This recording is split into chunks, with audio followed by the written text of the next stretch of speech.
This is big. This is really big.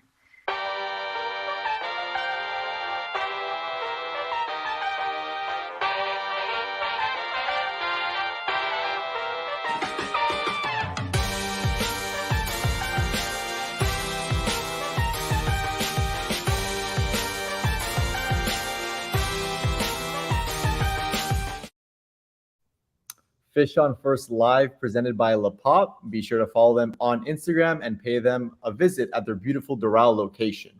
We got a lot of stuff to cover tonight, but first let's introduce our wonderful panel. First up, we have Mr. Eli Sussman. As always, we have Farm Director Alex Carver deciding to join us tonight, and our first-time guest, Marissa Tamayo. Marissa, thank you so much for joining us. How are you? I'm good. Thank you guys for letting me on here. I appreciate it a lot. Of course, of course. Well, I guess we can basically start with the news of the hour. Sandy Alcantara, he threw a rehab game yesterday, but felt forearm tightness, discomfort in his right forearm, and it looks like that'll be it for the young ace for this team for this year. Eli, anything you want to touch on there with Sandy? Yeah, I feel a little guilty, a little irresponsible. He pitched last night. He pitched 4 near perfect innings. He led 1 single to one of the best prospects in baseball, Jackson Chourio, and otherwise he was perfect through 4. The results were, even as I was watching it, it did not look totally right to me. We had our friend Aram Layden, recent guest of the stream. He was in attendance in Nashville to see it, and like I just bounced an idea off of him. Like, it doesn't look right, especially his slider. And this is maybe reading too much into it in hindsight, but it felt like it just was not normal. His velo was down. Obviously, that's a red flag when your velocity is down, but he was throwing his breaking ball differently. He was throwing big loopy curveballs instead of his normal slider. That is something traditionally where when somebody has anxiety about their elbow or they adjust something, it seemed to be a very intentional difference from every other start that I've seen from him this year, even though the results were fine. So we put out an article on the site saying that it went pretty well. And of course, looking at the timeline that if it had gone well, he was due to come back on Tuesday in New York and pitch 2 times potentially before the season ended. And now we get the news that he had setback with it, that he felt tightness. It's essentially the same issue that he felt originally. He aggravated it. It hasn't gotten better. Couldn't pitch through it the way that he thought he could. And this setback means not only is he done for the season, but you really have to worry about if there might be some sort of procedure needed during the offseason to get him right. Yeah. Marissa, obviously not good news for the Marlins. They got 9 games left. They'll have to be without their ace. Do you think this team can still get it done? I think just at this point, obviously a rotation just kind of is out of loop with Sandy injured. But I think my biggest takeaway at this point is that everything comes down to Luzardo. He needs to step up. He needs to be the leader here. And obviously, you can tell that they look to each other for certain things, even as Yuri does with Sandy. But Luzardo's been pitching well lately. And obviously, he didn't have a really great start against Milwaukee last week. But it's just got to come down to him. And I have a lot of faith in him. I know he can do it. If Sandy can give him advice, that would be amazing. And obviously, it's unfortunate what happened to Sandy. But if it happens to a lot of players, right? You're going to have your best player get injured and then you're kind of like, okay, shoot, what do we have to do now? And then you can look to someone who's going to live up to that potential. So I just think it not just Luzardo, but Perez, Garrett, our bullpen, it all comes down to them. If they can do it without Sandy, that would be incredible. And I think it would say a lot to this team if they were able to do it, like you said, Marissa. Carver, she mentioned Yuri Perez. For the first time, he mentioned post-game that maybe the insane amount of innings he's thrown this year is maybe getting to him a little bit. What's your thoughts on Yuri Perez? And maybe we don't know if he made his last start of the year. Yeah, it's just been disjointed progression, honestly. They tried to shut him down, and then they realized that they can't live without the guy, and then they had to bring him back up. So it's been a disjointed progression. for Yuri. But yeah, you're right. I mean, at this point, honestly, like it looks different. Like Eli was just saying about Sandy, like it looks different for Yuri to me too. The velo is still there, but I think his breaking pitches, the higher effort pitches, are struggling a little bit for Perez. So especially later in his starts, I think we saw that in his last outing. So yeah, I mean, honestly, at this point, it's a pitcher who's thrown his most lengthy season of his pro career. And this is a guy that they're going to have to rely on because you can't go to another opener. They're doing this already once a week. You can't do that again. So yeah, it's tough. I mean, honestly, like this is the area of the season where things get tough, and it's getting tough for this young pitcher. And I do see it as well. So it's going to be interesting to see what they do with this guy. I mean, this is a guy that they have a lot invested in, that they will have a lot invested in for the future. If they do decide to just shut him down, possibly for the playoffs, if the season gets extended, where do you go?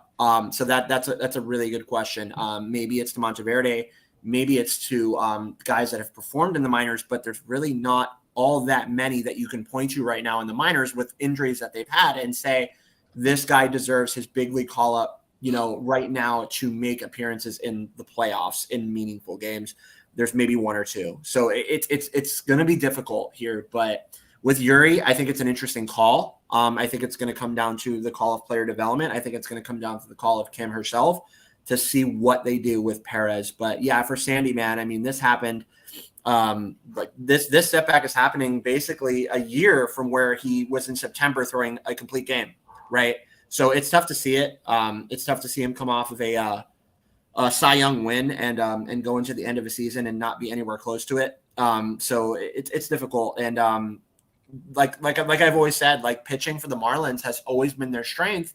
But if we look at it right now, it's their weakness. And it's just been a complete flip of the coin from one year to the next. Yeah, I would have to agree. I guess we can really quickly go over the Mets series after a insane sweep of the Atlanta Braves where they outscored them 36-13. A little bit of a devastating series, I guess you could say, against these Mets, these rebuilding Mets, where you lose out of 3. The offense just didn't come out at all, really. Even the game you won, you only scored, 4 runs. Marissa, did you watch any of those games? And if so, what was your opinion on why couldn't they score any runs? I did watch it, and needless to say, I was extremely disappointed because I feel like the Mets aren't even in contention at this point anymore. So why are you going to lose a series to them? And obviously they have players like Lindor, they have Alonso, McNeil. They have so many good players offensively and defensively, but our offense is maybe just even as good or better, right? You can't be playing, you can't sweep a team the way they did with the Braves, like you said, outscore them 36-13 to then go into the Mets series. And I don't even know how many runs they scored total of that series. 8. But that's just not ideal, right? The Mets should not be giving you trouble at all. And I feel like there were a lot of decisions made that shouldn't have been made by Skip, by the bullpen crew. Obviously putting Cueto in was just I didn't expect that, but when I kind of just knew it wasn't going to go perfectly. And I mean, I just wish that some things were better controlled. And obviously with what happened with Arise, the ankle sprain, and then you have, obviously he's back in the lineup tonight. And then you have Berger, who has right quad tightness. He's back in the lineup tonight, but who knows if they're fully recovered from those injuries and who knows how they're going to perform tonight. But the Mets series it was really disappointing. I felt like we could have done a lot better had Skip not made certain decisions, but it's really upsetting. That's really all I can say. And there's so many things that went wrong that shouldn't have gone wrong, but it happens, really. I totally agree. Do you care to expand on some of those decisions that you didn't like from Skip? Because I might know what you mean on those. I mean, I think it just really came down to injuries just kind of, Arise, what happened with Arise, it was really unfortunate. What happened with Berger was really unfortunate. But obviously, Berger, walked it off in the second game, which is great. And then what happened the next day was obviously very unfortunate. But right. I just think, like I said, the Mets shouldn't be giving you trouble if they're not in contention. And not to say that it was just our offense struggling, but Yuri was struggling. And I had never seen him pitch like that before, so that was kind of just like, okay, that's weird. And then Tanner Scott, blowing the lead, and I was like, oh, that's not usually what Tanner Scott does, but that's a very interesting thing to see. So I think the second game, after what happened with Tanner Scott the first game, they shouldn't have put him in. They could have maybe be like, hey, if there's another reliever that maybe wants to close this game, that would be great. At least they didn't put Roberts in, because that would have been horrible. Not to throw any shade at Robertson, but like, you know how that goes. But it's unfortunate, really. That series shouldn't have gone the way it did, even after you outscored the Braves 36-13. I felt like after that, we kind of got a little cocky, and then we went into the series like, oh, we're gonna do great, you know. But obviously, that's not how it is every time. So Right. Yeah. When it comes to Tanner, there's two schools of thought on this. Like, one of them that is actually kind of popular is that when your great reliever has an unexpected screw up, that you kind of want them to flush it out as quick as possible and go back in there the next game and clean it up. But then it gives you that risk that if they struggle the second straight day, then you all of a sudden you have much deeper concerns about them, where it works out great if they do the very next day bounce back and produce like they normally do.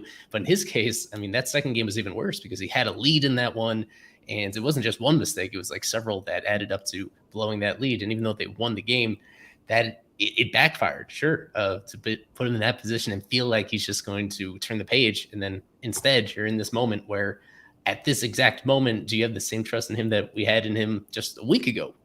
Because now he's coming off two straight of those outings that didn't go the way that he wanted to, and he's been so indispensable to the team. So yeah, I get it. And I wasn't quite as surprised on this one. This is one that I nailed this prediction. I had the Mets winning 2 out of 3 and Jeff McNeil being the MVP in this one, because the Mets themselves, like, they are obviously out of the race right now. The thing is, they were never a good team to begin with. This whole year, they've just been this mediocre team, and they're not actually that much worse now than they were early in the year, even though they have less of those star caliber names in there. So even though this is a series the Marlins should have won, I don't think the difference between these teams is really dramatic, all things considered. The Mets themselves they've been in this malaise all year, but they're not terrible. They're kind of like in that range where for a 3-game span, they have enough pieces in there that they can surprise you just like this.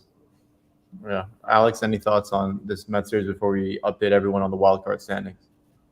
No, I mean, just to expand on what Marissa and Eli both said. I mean, just the disturbance of Perez. Marissa said that she's never seen him pitch like this. I've never seen him pitch like this either, at least not for a long time, where this guy didn't have breaking stuff whatsoever. He threw 42 of 69 pitches were fastballs because he just didn't have his breaking stuff. Just couldn't command it. Didn't have it.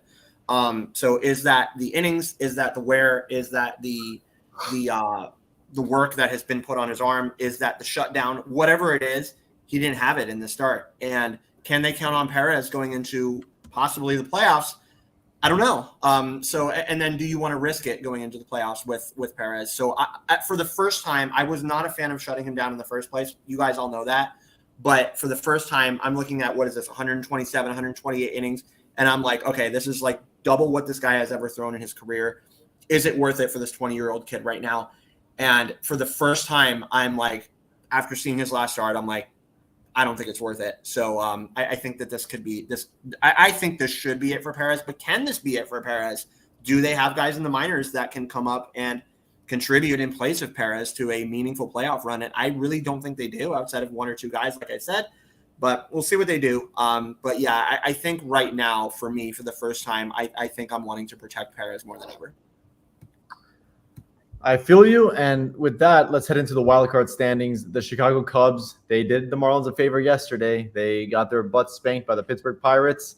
Today, though, not so much. They started a 3-game set with the Colorado Rockies, in which it was a very easy win for Chicago. Unfortunately, the Rockies could not get anything going offensively. And Jamison Tyone absolutely dominated that Rockies lineup. So the Marlins currently sit half a game out.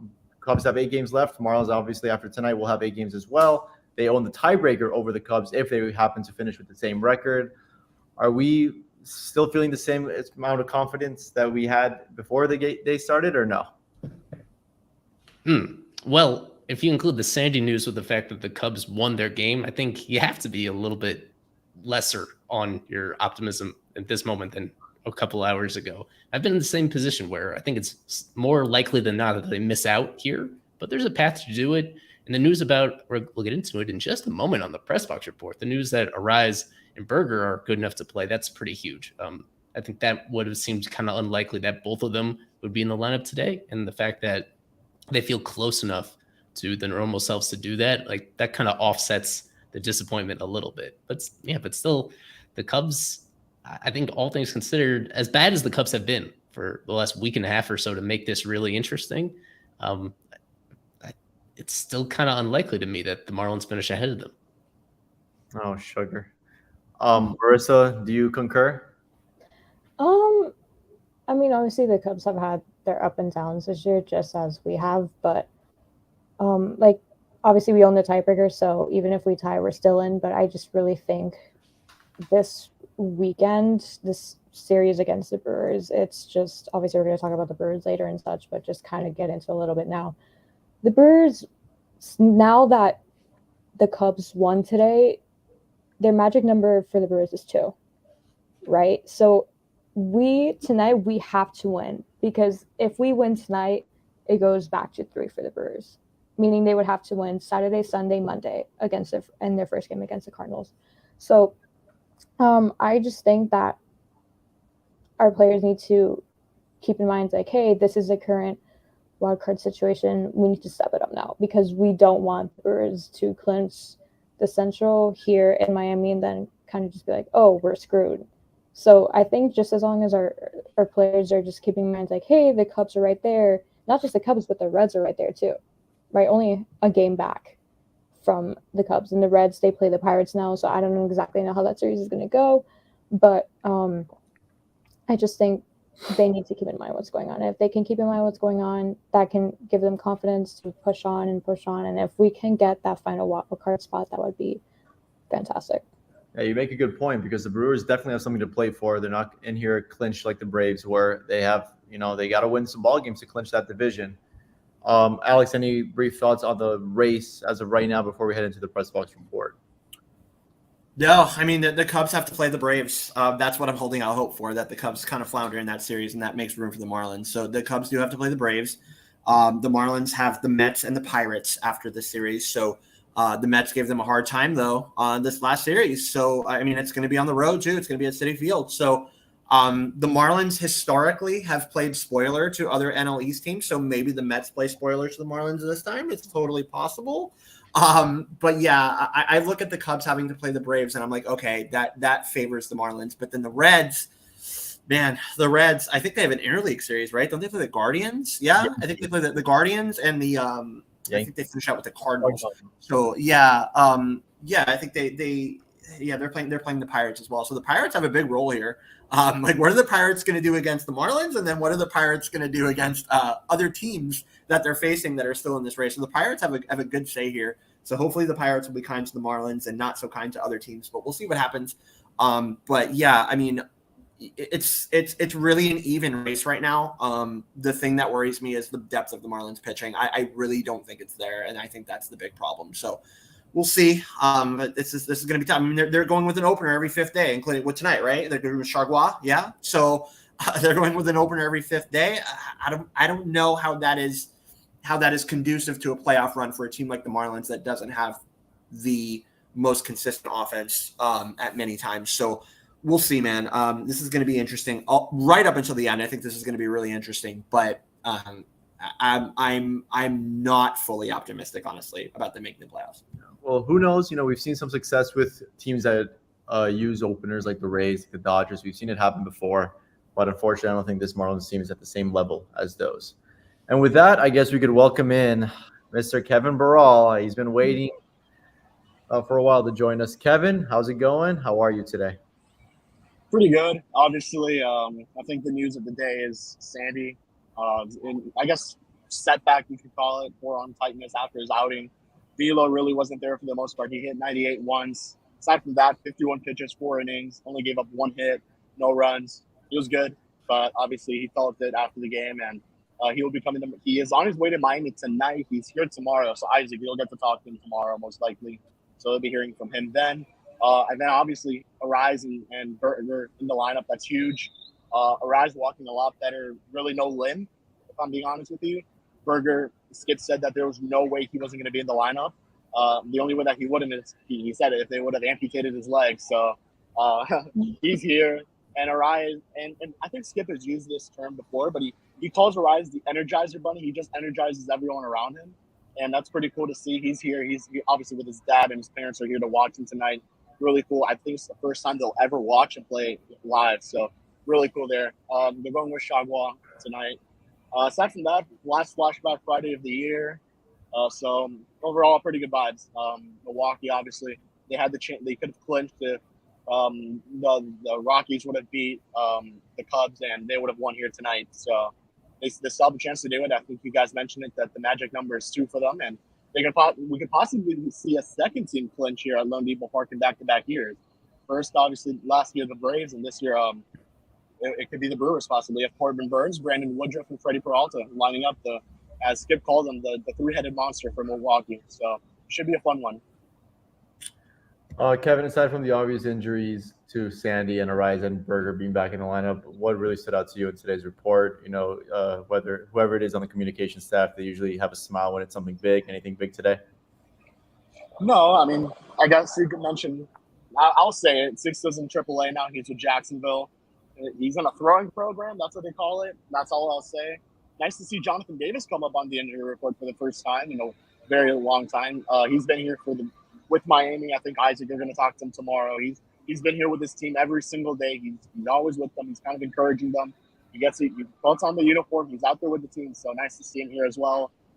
Matt Barnes completed rehab. That's really about it. Bender continues to do his bullpens. Max Myers, the same stuff. I didn't really include it.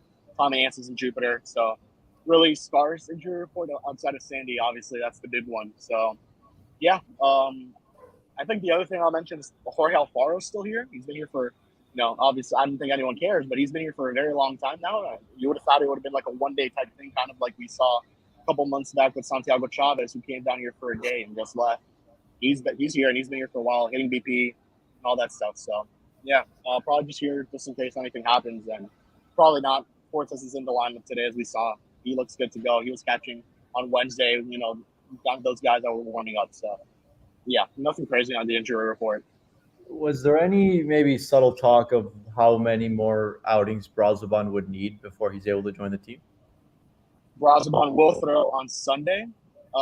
He will go 2 innings in Jacksonville, and we'll see. Probably back by next year, so that's a guess. If I had to put a time on it, maybe New York. So that's the ideal day for him, for sure. And, yeah. That'd be my guess, is that this is his second and final rehab appearance, and then they bring him back on Tuesday. But that's just an educated guess. Yeah. And last thing for me, Kevin, before I let you go, how does the attendance look?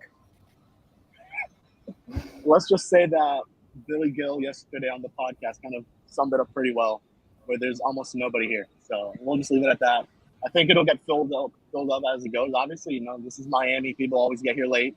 But right now, I would say probably like less than 2,000 people in this ballpark, if I had to give you a good guess. So, yeah, I'm not expecting a big, attendance tonight. I think you said it, Isaac. Tomorrow's probably, I heard it's a sellout, I think is what you said, and we'll see Sunday. So, obviously, big series from Miami, and I would say if you want to come out, tickets are like $2. I mean, Isaac, I think you can sit right behind the Marlins dugout for like $30. So, I would suggest you guys to come out if you haven't. Yeah, let me play one last plea from Billy Gill for people to come out. You never know what's going to happen at the ballpark, so go out. It's going to be a fun time, probably. It's going to be competitive baseball. It's basically a playoff series.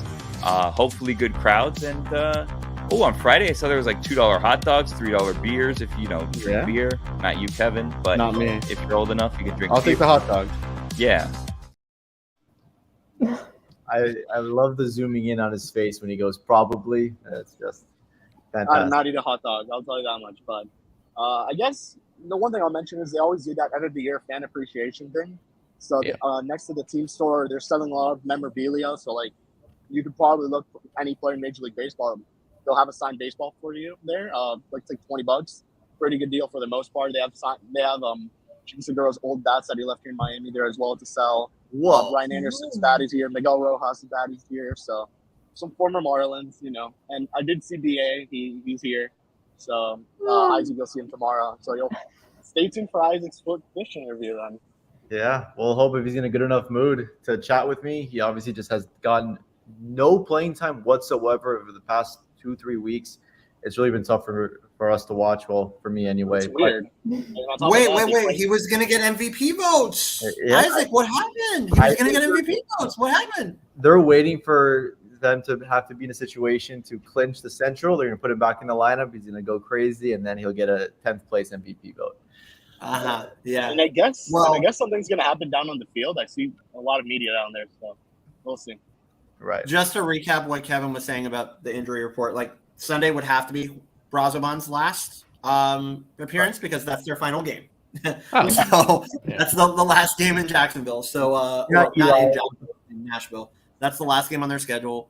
So yeah, that would have to be his last appearance for Jacksonville. And then if he's going to get back, he would get back. And I guess the last. Go ahead. Sorry. And I guess the last. Just very briefly, Sixto Sanchez. What is this baseball player? Like, I don't think I've ever seen anything like this baseball player, honestly. Like, he comes back, he throws a game, he gets injured. He comes back, he throws a game, and he gets injured. It's happened 3 and 4 times now for this player. It's enough. It has to be enough with this player. All right. And the last thing I'll quickly mention, sorry, Isaac. I think some of you may have seen it. I think Jeremy Taché posted this, the new shirts they're wearing. It's a pretty funny story. It says BIP on the front. That's, I guess, how is it? He calls it, Skip calls it like the dictionary of Brent Brown.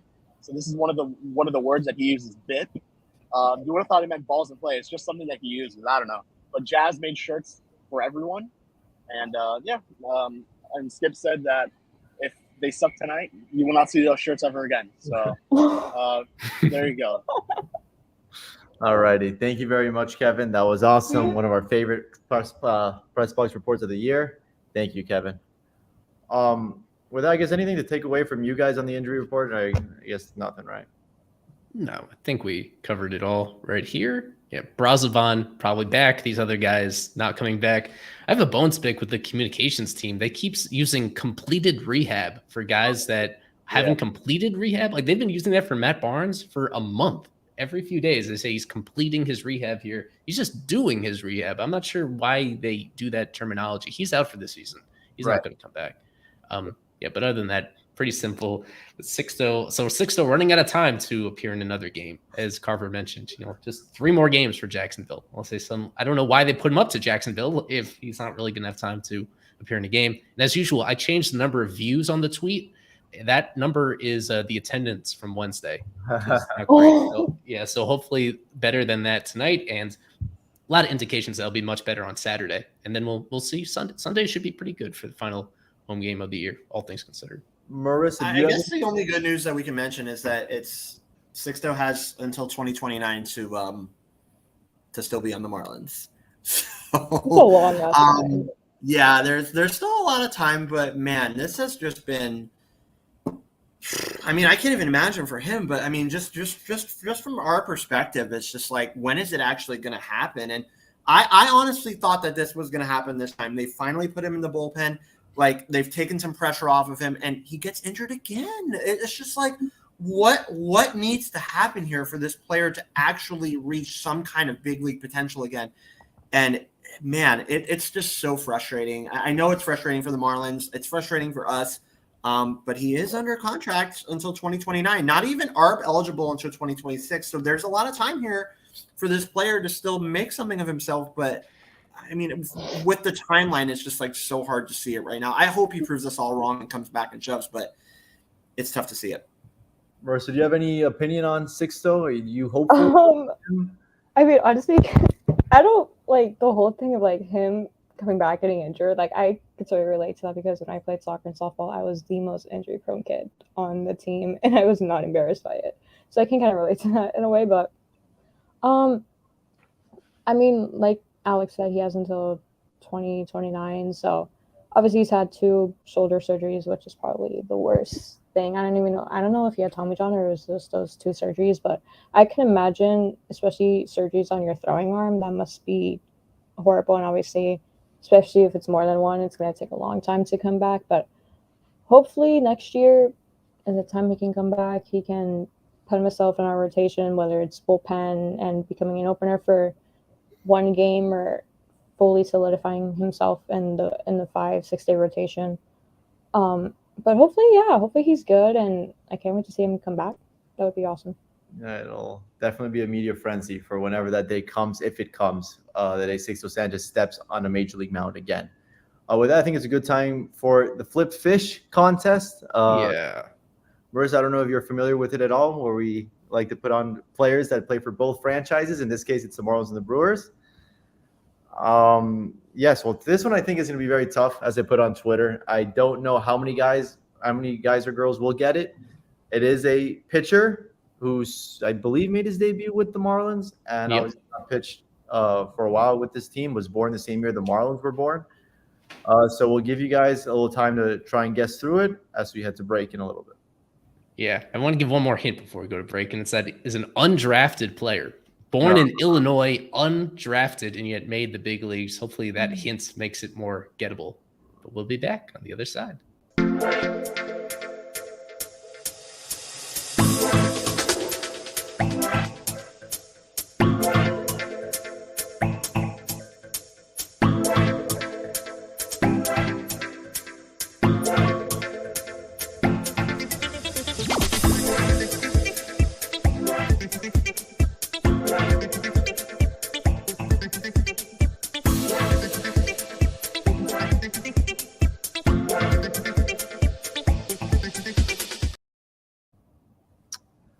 Marissa, any guesses before we reveal the answer? I feel like I might know it, so I'm going to shout it out. Is it Colin Ria?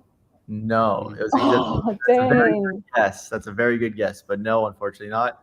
I don't know, Carver, you saw, we do have an answer. Oh, man. Yeah. Well, the first was John Curtis. It is not John Curtis. That was another decent guess. He did pitch for both of them. But Sean Millerick, who's great at this stuff, Marlins After Dark, he nailed it. It is Trevor Richards, who was a Alex Carver favorite. And how could he not be a favorite? An amazing story. You should remind people about his backstory. Yeah, fantastic. Just out of independent ball, came to the Marlins and had one of the best changeups I've ever seen. I mean, that's what I can say about Trevor Richards. I mean, he's a super cool guy. Didn't really ever do it as a college player, didn't really ever do it as a high school player, went to independent ball. Marlins plucked him out of independent ball as a UDFA, and he was pretty damn good for the Marlins, and they got a pretty good price for him. I think they traded him to the Rays, right? Yeah. So they got a pretty good price tag for this player. I thought we were going to go with Wes Helms, Isaac, but you went with Trevor Richards. It's still a good pick, but that's okay. A good pick here. I like Trevor. His changeup is dead nasty still. I think this is still a guy that's pretty good, especially with the changeup. Just needs some pitches around it. But Trevor Richards, cool player, cool guy, and cool to see him on the screen. Yeah, tough season for him, but just to remind Marlins fans, he and Nick Anderson, I guess Nick Anderson probably carried a little bit more of the trade value weight on that deal, but it was him and Nick Anderson to the Rays in exchange for Ryan Stanek and the Marlins' everyday right fielder, Jesus Sanchez. So it seems like a win-win trade for all people involved. Nick Anderson pitched meaningful innings out of the bullpen for the Rays in their World Series run. So, yes, there we go with today's Flipped Fish. Now we can get to previewing this really, really tough series that's about to start tonight in about 35 minutes. Corbin Burns, former Cy Young Award winner, is on the bump tonight against JT Chagua. Marissa, what are your thoughts on this upcoming series? And will you be able to attend any of the 3 games? I wish I could go, but I'm really mad at myself because I was like, I'm not going to get tickets if Yelich isn't going to play. And then I got the notification that he's playing. And I'm like, it was like the most devastating thing. But obviously, Corbin Burns had that no-hitter against the Yankees, and then obviously that didn't go so great because the Yankees won in extra innings, and then his next outing against the Nationals wasn't too great, as I saw, and I was like, oh, I don't even know. But I think for Corbin, it's just he switches, and it's really odd because there will be one game where he'll be just incredible, not give up any runs, and at most give up a run, and then you saw him with, like I said, with the no-hitter against the Yankees, and he was just phenomenal, and then completely blew it up against the Nationals. He had like 4 runs, and I think most of those, he had like 6 runs not 6 runs, 6 hits, and gave up 4 runs. So it was in 6 innings, if I'm not mistaken. I was like, oh, it's very interesting because it happens where Cy Young winners regress, but I just thought he just switches up a lot. I'm like, okay, that's really interesting. But I'm very interested to see how he combats this Marlins lineup, because I feel like either we're just gonna hit so many home runs off of him, or we're just not gonna get runs in. But it's gonna be interesting, not just for Corbin, but for Woodruff tomorrow.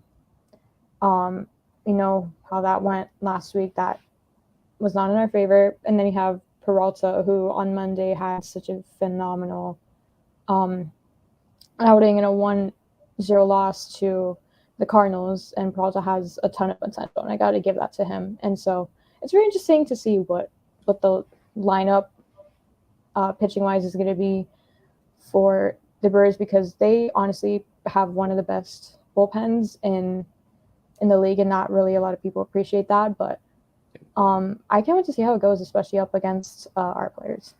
Yeah, it's going to be a great test. I said it before we came on stream that I think this Marlins lineup is currently constructed as one of the better ones they've been able to put out there. Obviously not fully healthy, but I think this is the best lineup that this team could possibly put out, with as well as Hampson is playing and Fortes doing the catching. I think you 1 through 9, you've got some sort of threat there for Miami. Eli, how optimistic are you that they can get something going against not only Corbin Burns, but Devin Williams as well at the back end? I guess slightly optimistic because, as you said, of the guys that we were questionable about health-wise, both being in there in Arise and Berger, you don't know how close to 100%, but having them in there is a huge benefit for sure. And it's more so that I'm not totally sold on the Brewers scoring a ton of runs themselves, even though they have been winning a lot of games, a lot of them pretty tightly contested games. The last couple of days winning by more lopsided margins, but that's a lot of runs that they tacked on later on rather than really putting a lot of damage on the starting pitcher or whoever they face early in the games. So I think it could be a pretty low scoring series, and because of that, there's a chance for it to go either way in this situation. As we just mentioned, Yelich back in there. Yelich has only played like one game in the last couple of weeks. He was not there at all when they were in Milwaukee. And there was understandably a lot of concern about that series from the Marlins, the fact that they lost 3 of 4 pretty decisively, and Yelich was not involved whatsoever in that one. And now he is back in there. Overall, he's probably the hitter in that lineup that you fear the most, and you need to face him the most because on top of the lineup like that. It's a weird team. It is a weirdly constructed team. All of a sudden, Josh Donaldson, he rises from the dead, and now he's playing almost every single day in there. And he's been pretty good for them over the small sample as well. So that's a little boost that they had at that position compared to what they had earlier in the year. You know, it's a solid team, but I'd say one that's not quite as intimidating as their overall record, not quite as intimidating as the fact that they've been the winningest team in baseball over the last month plus, as we put up the stat a little bit earlier. So not intimidating, but a team that did outplay them by a big margin in the last series. And that was without Burns even starting. So as Marissa said, it depends what Burns you're getting in this. Are you getting the one that is as dominant as anybody, or the one that kind of alternates almost between being dominant and being kind of mid in there? And that the way that impacts the bullpen as well. So it's an amazing bullpen. It's a really deep bullpen. And really the best thing you could hope for is that Burns is out of the game relatively early, and at least they go through a few of those options in the first game of the series, and that they won't have quite as many of them available for Saturday and Sunday. Eli, if you're the GM of the Brewers, would you have traded Josh Hader when they did? No, I don't think I would have had the balls to do that in the middle of the season when they were on their way to the playoffs. Not at that exact time. I could have understood trading him during last offseason, right? Understanding where he was going salary-wise and that they weren't going to extend him. To do it at the time that they did it was pretty, that was pretty shocking.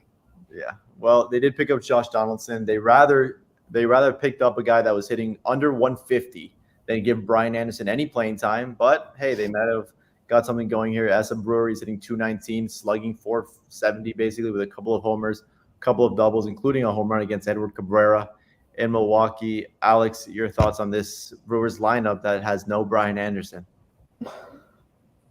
Yeah, I know you're very upset But yeah, Thank you. they still have two former Marlins in this lineup actually, with Yelich and Marcana, who was a draft pick of the Marlins. Yeah. He's there hitting fourth right there. Like Eli said, it's just like you look up and down this Savant page, and it's just like not very intimidating. But they also play in it probably one of the weaker divisions in Major League Baseball, in the NL Central, right? So they're what, 86 wins. So I mean, it's a team that's gotten it done in many different ways, in a few different ways. A lot of role playing that they've done here. I think their pitching has been pretty good. You guys were talking about Mr. Burns. For that guy, I think what he's done best of all, I mean, even though he's been inconsistent, as you guys were just saying, I think what he's done best of all is just limit hard contact. That's been kind of his MO. So yeah, I mean, if you look at the Savant page, the average exit velocity for this player is under 87 miles per hour, which is pretty damn good. And then the average that he puts up with hard hit percentage is 33%, which is also pretty damn good. So you can see here on the screen, this guy just limits hard contact. He lets his fielders go to work for him when he's not at his best. And I think that's what he does as best as anyone. The whips is kind of what just mystifies me about this player. He's at a 1.07 whip, and somehow that's the largest that he's posted in a 3-year span, which is pretty damn impressive. So this guy just is really good at limiting hard contact. He gets easy outs, and it's a guy that's going to be out there, as you guys can see with the innings pitch here. It's a guy that's going to be out there for the long term. He stays healthy, and he's able to be a rock. I like Corbin Burns, man. I think this guy's really good. Even when he's not at his best, he can still get you through things. And it's a guy that can be counted on for a quality start in the night. So I think this is a good player for sure. Yeah, I promise this is the last time I bring this name up. I swear to God. But do you guys recall any situation where a player of Brian Anderson's caliber not get a single lick of playing time for this long, for more than 3 weeks? He has not had a single start, and he has only come off the bench. Do you guys know? Look at his last 5 games. That's crazy. He wasn't. I mean, Marissa, is he playing through an injury? Does he quietly have an injury that they're not? He's not a bad player. He's got value. He's a good player. Any thought, Marissa? My goodness. Even I was shocked. I was like, that's true. Because everybody was like, oh, where's Brian Anderson? I'm like, guys, don't ask me. I don't know what happened. If you want to know, go take it to Craig Council, because I don't make the decisions. You got to go, like I said, go take that to Craig. But I thought that was very interesting that he didn't play him for a long time. I don't know if it was because they got Donaldson or whatnot, but obviously there's a lot of times where their offensive players will switch. Before Monasterio was on third, and now he's on second because they brought up Donaldson, right? And so I just thought that was very interesting. And I was like, that's so weird they're not playing Brian Anderson as much. I just thought whatever Craig was doing there I was like, okay, this is very strange. But, luckily he was there. He was a pinch hit when we got destroyed, told nothing, even though that was not the outcome we wanted. But hopefully he's not in the lineup tonight. I don't know if he's even going to pinch hit tonight, but whatever Craig does, I mean, they just got to trust Craig, man, at that point. Yeah, I don't quite understand it. He wasn't playing before they picked up Josh Donaldson. And granted, I've reached out to some Brewer people and asked them what the heck's going on. Why isn't this guy playing? And all the answers are the same. He stinks. You know what? He's better than Josh Donaldson on both sides of the ball. He's better than all the other guys they have there. He's got power, especially in that ballpark. Anyone can hit it out. He's got one of the best arms in Major League Baseball. I don't understand the strategy in just wasting this guy's career on the bench for the last almost 4 weeks. He hasn't gotten a start. It's something crazy. I think they should at least release him so he can go pick a team that will play him a little bit. But anyway, I guess Alex, go ahead, Alex. Yeah, I mean, I was just going to say they don't have a lot invested, right? It's a 1-year contract. They don't have a lot invested in this player. It's, a guy that has also really struggled with strikeouts.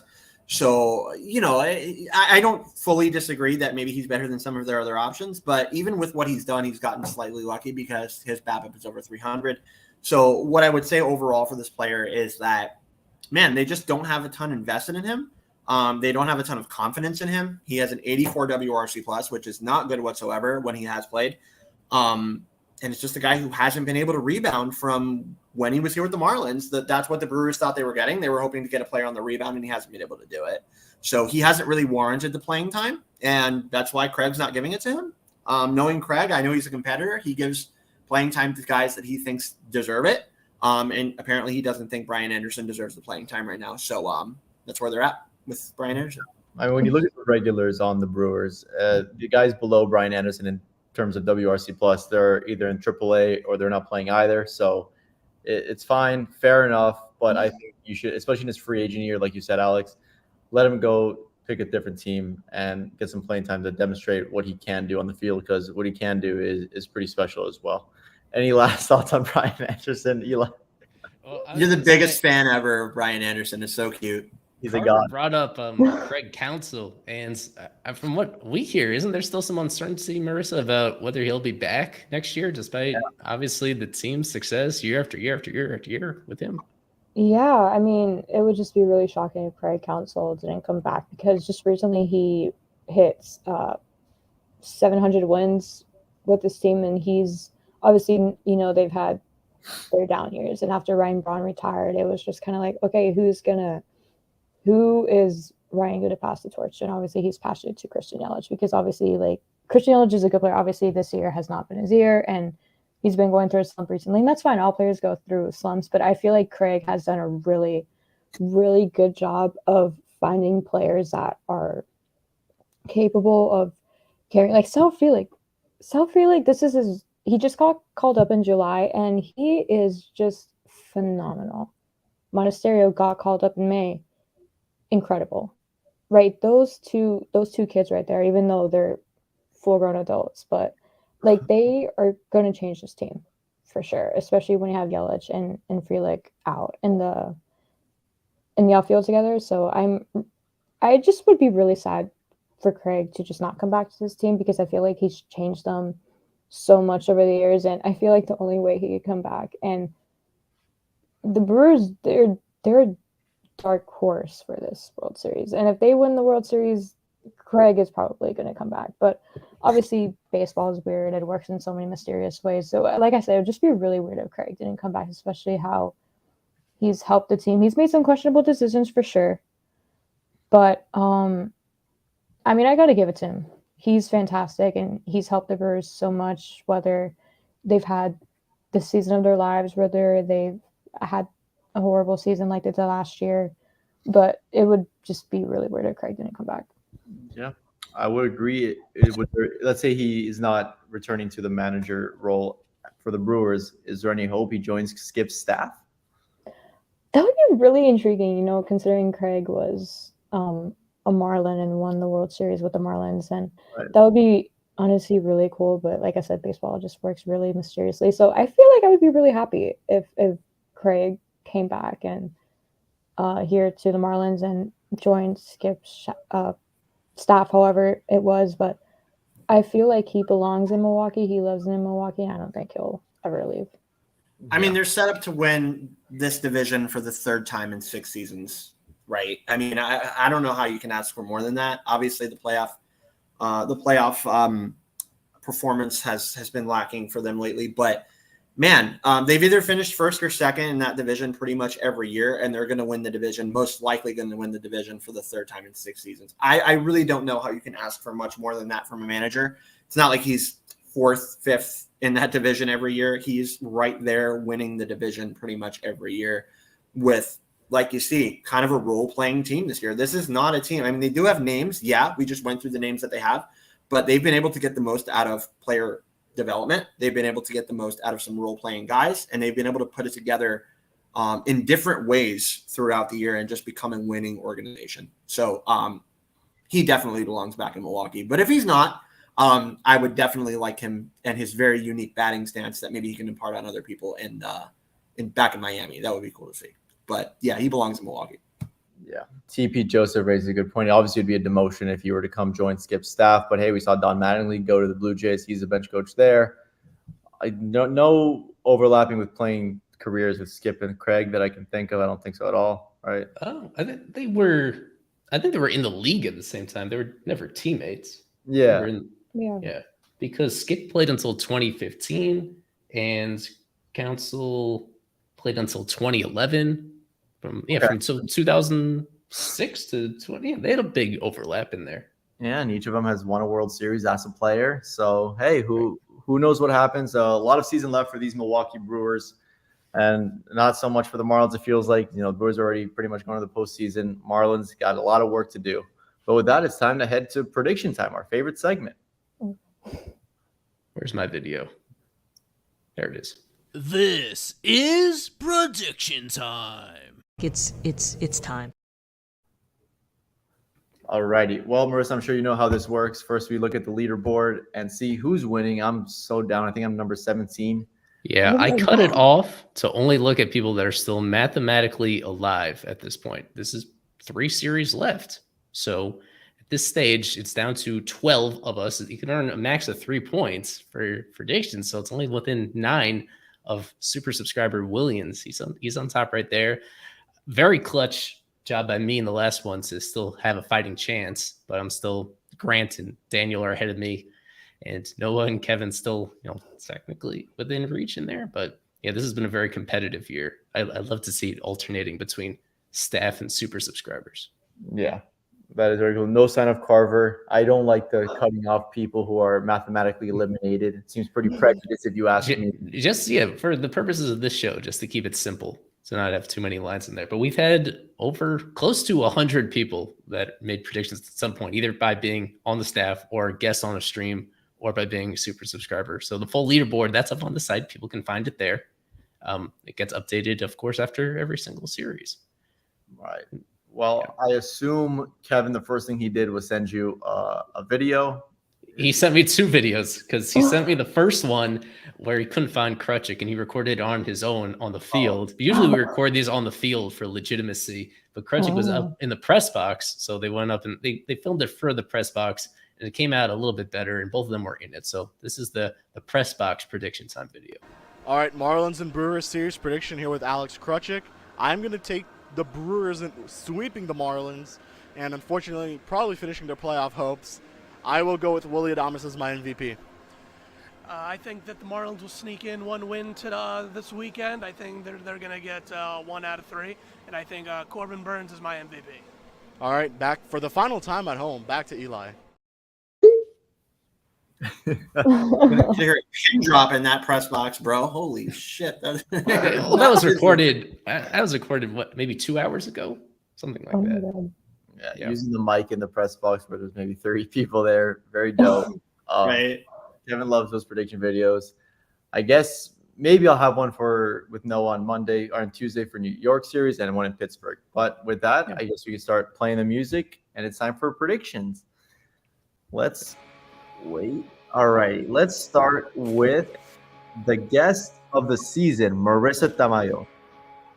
Oh my God. I'm going to say, I'm going on a limb here. Miami wins 2-1, and my MVP is Jorge Soler. Alrighty. Excellent. Mr. Farm Director Alex Carver. I'm also going to agree. I'm going to go out on a limb and say that I trust in Luzardo. I don't know about Shagwa tonight, but I'll give it to Eddie too, just because of his pure potential. And I'll go Marlins 2 out of 3 to keep it alive. And I'll go with a guy who has impressed me lately, a guy that I actually originally was not too high on, but I am now. I'm going to go Garrett Hampson MVP. Wow. I love it. Love it a lot. I'm going to say that the Marlins magic continues here and that they take 2 out of 3. And my MVP is going to be Jake Berger. Go with him. And last but not least, managing editor, Eli Sussman. I have the Marlins winning this one too. I have them winning 2 out of 3. I'm going way off the grid with my MVP pick here. You don't usually pick pitchers, and you definitely don't pick relief pitchers. But in this case, Andrew Nardi. I love what he's doing on the mound, but especially what he did braiding his hair just in time. He knew he had to do something to stay fresh down the stretch, having pitched a full season. He's never pitched before. He gets it. He appears in high leverage situations, and he gets out of those high leverage situations. This is going to be a really low scoring series, a lot of close games. So he'll need to come in. He'll need to hold on inherited runners. And I think he's going to do it in 2 out of those 3 games. And that's going to make the difference for the Marlins to win it and to stay alive and to stay in a really decent position, entering what will be then the final week of the 2023 season. All right. Well, you're not worried with his, maybe decrease in velocity lately, getting run into the ground, Mr. Andrew Hardy. You're still confident in these last 6 games or 9 games, 8 games, I should say. 9. I don't know. I have not been, my predictions have not been great for most of the year. So this is just going on vibes and trying to project confidence on this, but I have no idea. And I love that prediction. I love that prediction, and you know why. But I love that prediction. I don't think he's won MVP, but that's because people barely ever pick him. But I think there have been times where he was actually more valuable than other players, because to win MVP, Marissa, somebody actually has to pick them. Whether it's Right. We didn't even show the super subscriber predictions in here. You guys will be shocked by. I guess you won't be shocked because you're confident, and they were extremely confident as well. Like across the board, is almost unanimous in here, picking the Marlins to win the series, with the exception of Paolo. But he's always a Debbie Downer, so that's not a surprise from him. But everybody else is the Marlins winning at some point. Well, there's a few that I have to add here before we post it, but yeah, a lot of irrational confidence. The last home series of the year, people want to believe, and it is amazing that we're this deep into the year, and you can actually see a path to them winning these games against good opponents. Yeah. Something we didn't even mention before you close it, Isaac. Something we didn't even mention tonight before we go into this game is shout out to the Jupiter Hammerheads, Florida State League champions. Let's go. That's a great team. I mean, they battled back in extra innings twice to make it to that championship game. They got there, and they did it against one of the better teams, Phillies affiliate with the Clearwater Threshers, and they won the championship. So that was super cool. The Marlins have at least one champion. That is awesome. AAA season's ending soon. AA season, they're in the playoffs as well, but AA season's ending soon as well. But we do have minor league awards coming up on Sunday. So as we were saying earlier, if you want to make it out to the park, you'll see some minor leaguers in attendance on Sunday. Get out to this last home series of the year. And I'll be there on Sunday. I know a couple of other people will be as well. So, if you guys want to get out to this last home series of the year, come out and see this team play. It's going to be your last chance at home, possibly if they don't make the playoffs. So get out to Lone Depot and see these kids play. It's a fun team. It's been a fun team all year. If you're trying to incentivize fans to go to the ballpark on Sunday, don't tell them that you're going, Alex. Come on. All right. Maybe nobody wants to see my face. But you guys see me enough. But yeah, anyway. Just kidding. All right. Well, with that, thank you so much for watching. Marissa, thank you for joining us. By far one of my favorite guests that we've had on the stream. For Eli, for Mr. Fish on the Farm, Alex Carver, and for Marissa, myself, thank you so much for watching. And as always, go fish.